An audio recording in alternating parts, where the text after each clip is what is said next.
started doing the second thing. Yeah. And I remember me getting in trouble in school for doing that. No. At least No way. 15, 20 times. No way. Oh, you know what? I was like, I remember the time that there was, I always tell everybody that there was Iron Mike Sharp, the old Canadian, the ran a school in my hometown. X-Pac was one of the guys who would train as the Lightning Kid, wrestle. He would wrestle like on the weekends for $5. Yeah, like wow. I know he did like old school, but him and Nova were the popular guys, though. But no, to see him at a young age and then just like, wow, okay, now he's an asshole, He's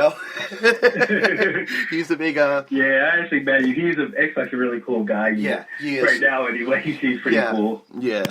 I've seen him a couple times at shows, but he's always lit up or. I haven't met him lit up. He's always pretty calm and pretty sober. Yeah. Yeah. What about tag team wise? Like, growing up, like, who'd you like also? Like. Kane and Undertaker definitely were the tag team I always looked up. I liked as a fan. Yeah. That was my first time watching wrestling. Right. It was when they came out and they flipped Vince McMahon's ankle with the stairs. I thought you were going to. I thought you were also going to say Harlem Heat, Booker T. Nah. Oh God, no. I wasn't big on WCW when I was younger. Really? No. Yeah. Not until 2001, right around the invasion time. Mm-hmm. Yeah. That's when it started to pick up with me what WCW was, and then I was like, by then it was already too late. I was behind the game. Yeah. I didn't really know anybody. No, I know. All the names changed, and then they went over to WWE. It's like, okay, Yeah. Yeah, that's cool. Taker, yeah, definitely. Taker and Kane. Yeah. Cool. Yeah, I remember that night, and then the following week, I remember they came out and like interrupted everybody's match, choke slamming everybody, tombstoning everybody. Then that was my first 2 times watching wrestling. Yeah. Ever since then, I wanted to tune in every week to watch what those two would do, and I didn't care about anything else. It was just like whenever I would hear that explosion, I knew it was Kane coming on the TV, or if I heard the bell ring, I knew it was Undertaker. It was just one of those 2 things where I knew that's all I cared about. You actually, you were in the cruiser, right? In the Cruiser Classics, if I remember hearing. Everybody always tell. I never saw. I gotta check that out. I never saw that yet, but I will. Yeah. How'd you get lucky enough to do that? You just got lucky to appear, or just to? I wish luck had something to do with it. Huh? But no. Yeah. Gerald Briscoe came by and he did a couple seminars. Yeah. Like the first year he came by, he told me, "Hey kid, I like your style. You're an amateur wrestler. I love that about you. Now incorporate that into your match." Yeah. He came back the second year. He saw that I incorporated a lot of my amateur wrestling into my matches. Yeah. Then he said, "Okay, good. I see you're learning. Yeah. Okay, now what I want you to do next year when I come back is I want you to gain 10 pounds. Oh, jeez. And I want it to be all clean muscle." Yeah. He came back the following year. He saw that I gained the weight and saw that I was coachable. He's like, okay. He pulled me aside and said, "Now, I don't know exactly when they're doing it, but they're doing something for the cruiserweight. Yeah. And I'm throwing your name in there." Wow. That's pretty, that's awesome. Just to think, I mean, that's like a dream gold for anybody, right? Like to be on a team. It was. Just to see. And how far did you get onto that? Or not? Did you get pretty far on that? Just the first round. I blew my knee out a little. Well, not really blew it out. I kind of just didn't want it. Tweaked my knee a little bit. Yeah, kind of had a nice little hole in the match. Yeah, I know. I see Drew Gulak's there now doing the big full-time thing. Yeah, big ups. He was definitely he's a great mind to talk to too. Yes, when it comes to wrestling. Him and his brother. Yeah. Him and Rory, definitely. But now he's all cartoon character. Rory. We won't say it, but it's a shame. People go the different routes in wrestling, Yeah, definitely. No, but Drew really progressed after he left the, CZW, and I think it was a smart choice for him to go and see what he could do on the big stage, Yeah, I mean, everything he did so far. I mean, I know. If he's there, if he's there, he's doing something right. I know. I'm trying to get there now too. Yeah, I know. Leo Rush I'm surprised they didn't get Leo Rush, you know. I'm really surprised they did not call on his door yet, you know. No, he's there. Leo Rush is there now. Oh, he is? He's doing a train, right? He's in the training school. Leo's under contract now. Good. I didn't even hear that. I thought he was jumping over Ring of Honor and that thing, and that's it, you know. Nah, Leo Rush is under contract as a couple weeks ago, probably. It's a couple weeks ago. Wow, that's good for him. Maybe a month. You know, he really came. We've seen him progress. You know, just think about it. That kid was. You know, from like. Definitely. I know he came from like just a shallow hole in the wall. You know, and just everybody jumped right on him. He was great. Love him and hate him. You know, he was really his. Yeah, I was talking to him the other day about how when I first met him, me and him. Right. Wrestled up in Connecticut. We did. Oh wow. A 5-on-5 elimination. Elimination tag match. Yeah. And it was Leo was on one side, I was on the other side. Right. And it was just like both of us didn't really know each other then. That was our first time meeting each other then. Mm-hmm. Me coming to CZW the past couple of months, you know. Right. And me seeing him at the Super 8 tournament, it's just like. Yeah. Us just it was like we knew each other for a while now, and this was the 5-on-5 match was at least 2 to 3 years ago. Yeah, that's awesome. That's a good memory to have, you know, good memories to keep and, you know, be friends with people, and it's great, you know. It's a trust, you know. It's a in-ring, you know what I mean. You know how it is. Yeah, I definitely do.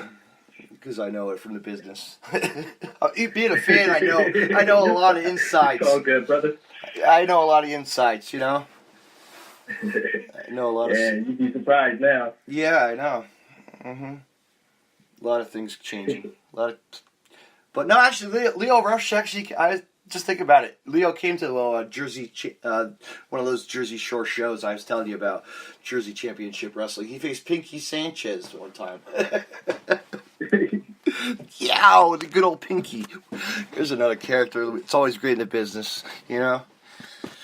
Yeah, I heard that name before. I heard he's a character. I haven't met him yet. No, you should. You should, or tear it up with him. You'd love it. You'd have a good match with him. So any promoters, check that out. Pinky Sanchez versus Anthony Bennett. Mark your calendars. You never know. The Dark Pazuzu, right? Devil versus the Hip Hop Bennett, right?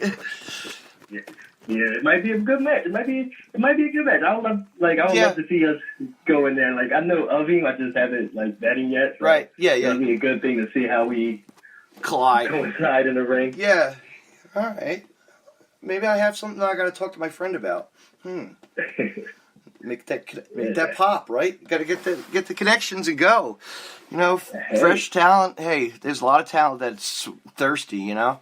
And you see it. You see it every time you go to a show or a venue. You know, like you're upstate New York, right? You wrestle like up in New York a lot and other promotions, right? Yes, I have. Yeah. So. It's always people always hungry for an opportunity at shows. Even at the CZW shows, you see a lot of guys hungry for talent or hungry for a spot. And like myself included, you know, I just happened to be at the right place at the right time. I know. And it was between DJ Hyde seeing how hard I'm working.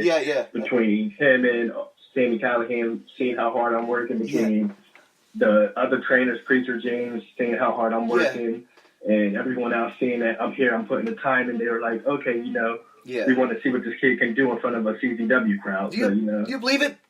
Sammy Callahan's going to go versus Jimmy Lloyd. That's going to be a good match right there, too. You know? We're actually just talking about that just now at training. We're talking about really? How it's a CZW rules match. And we know the two are going to tear it up. Yeah. Sammy always does anyway, you know. And Jimmy. I just saw him last week in Fairmont, West Virginia for the VOW Lord of the Anarchy Deathmatch Tournament. He was in. There's another place I could see coming. They do regular wrestling too, you know. I'm friends of that promotion too, so maybe I'll put your name there. Bill, listen. Great, awesome. Yes, VOW. You know they're always looking for new guys. They're doing a show in November, but I'm not going to go. I take a break from them. Summertime, it's more fun. Summertime, it's I did my vacation, It's time to come back to CZ Dub and, do our local promotions, enjoy some, talent that we like to see, like you and, what I mean? Like friends and shit. And it's always great to see everybody, get back together and, Yeah, it's definitely great, especially with all the local talent here. Yes, I know. There's definitely a lot of talent people here I recommend. Yeah, I know. Checking out. I know. If people don't realize what they're missing. And there's some UK tag team coming. I don't even know them. I thought they were making a beef. I thought they were going to face, what do you call it, right? The Dub Boys, Or the new Dub. What do you call it? The Rep now. They're the Rep now. Yeah. There's a lot of stuff going on. I'm surprised they didn't even announce that, But whatever. Now they're in a tag match or a ladder match, versus Private Party. So that's a match I'm excited to see too. Yeah, ladder match. That's gonna be good. Yeah, it's like waiting to see how Private Party handles things outside of their element. Yeah, I love those guys. They're great. They're a great tag team. Funny all around. Goofballs too in the ring.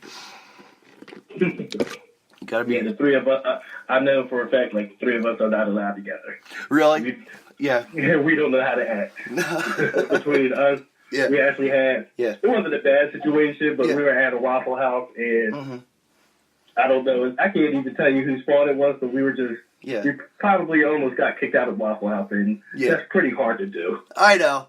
When you go on a trip, it's hard to get. You got to goof around. And you can't do it in public sometimes. It's like, whatever. With a group of friends. It was definitely us, and I don't even know if it was us messing with the waitress or not, or if we just were acting goofy. But it was definitely something going on there. Yeah, and we just I think we should leave before we get kicked out.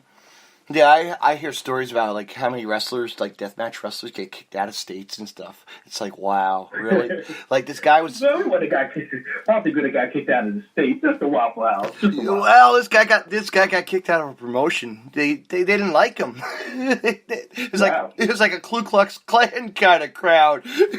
Like they had saws and they were just like crosses and they're like broom handles ready to push these guys, beat them in the head. Oh my! I know, isn't that nice, scary? I wouldn't want to be a wrestler in that town. Probably pay like $1 or something, Probably like 5 people in the attendance, or 10 people in the building.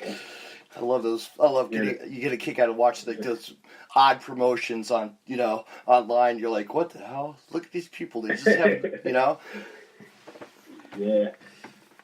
Those odd promotions are the odd promotions are where all your fans, all the new fans are. Yeah. I'm definitely not one to talk bad about a place I've ever been, just because. No. Everywhere I go, you always pick up new fans. You always pick up new fans, so It's always it's fun to travel, and you always come back with new road stories, and then also. Okay, this place might have sucked, but it was only 10 people in the crowd. But a lot of people do tend to look at that. Oh, I only wrestled in front of 10 people. Yeah. But not everyone realizes. Okay, I wrestled in front of 10 people, but I just gained 10 new fans. Yeah, or even if all 10 didn't, you still gained 9 new fans or 8 new fans. You know what was really anything like that. You know what was really cool one year? GCW had a show, and my friend Brett calls me up. Hey, Dave, you want to host these guys from IWA Mid-South? I'm like, yeah, no problem, because I've seen them before, and And I'm like, dude, I had homeless Jimmy sit on my couch, a wrestler, like an old XPW wrestler, I'm like, this is awesome. So the stories were, really, funny. You don't hear stuff, You're, telling stories about this and that, and it's, really great. And they were, as a fan of wrestling, they were, I brought out my collection of, autographs. They were like, wow, man, you go to a lot of shit, from years and years ago into shows. I was like, what do I show these guys, I'm a fan. There you go, No, but yeah, you know, the funny thing about wrestlers, you know,